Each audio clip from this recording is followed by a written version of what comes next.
kabihas ng Sumer. Ang kabihas ng Sumer ang isa sa mga pinakaunang kabihasnan sa buong mundo. Ito ay umusbong sa Mesopotamia, ngayon ay bahagi ng Iraq.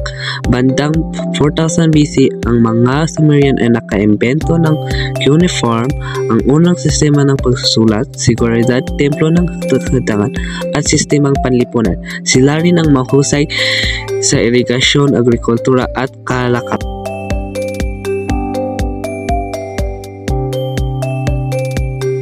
Mesopotamia. Ang Mesopotamia ay nangangahulugang lupain sa pagitan ng dalawang ilog na tumutukoy sa ilog Tigris at ilog Euphrates. Dito musbong ang mga unang kabihasnan gaya ng Sumer, Akkad, Babylon at Assyria. Kilala ang rehiyon ito bilang duyan ng sibilisasyon dahil dito nagsimula ang maraming konsepto tulad ng batas, lungsod at pagsulat.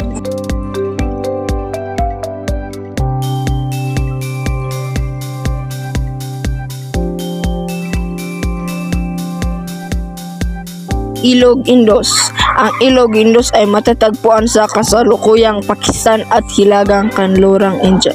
Sa paligid nito umusbong ang kabihas ng Indus, Harappa at Mohenjo-daro.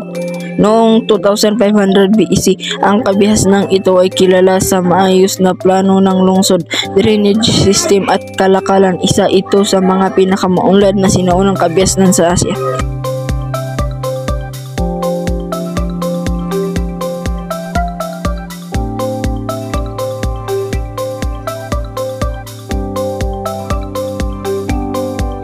Ganges River o Ilog Ganges. Ang ilog Ganges ay isang bawal na ilog sa India. Malaki ang papel nito sa pananampalatayang Hindi at sa agrikulturang ng mga sinaunang kabihasnan sa India. Mga lambak ilog nito, nagsimulang tumira ang mga tao dahil sa gana at sa tubig, isda at matabang lupa.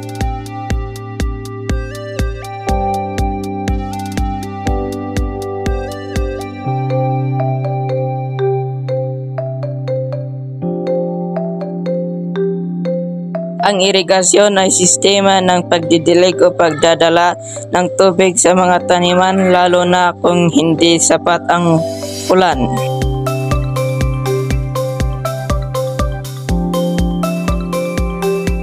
Gamit ito ng mga sinaunang kabihasnan tulad ng Sumer, Mesopotamia at Indus para mapalago ang agrikultura. Sa pamamagitan ng irigasyon, napakain nila ang lumalaking populasyon at napaunlad ang ekonomiya.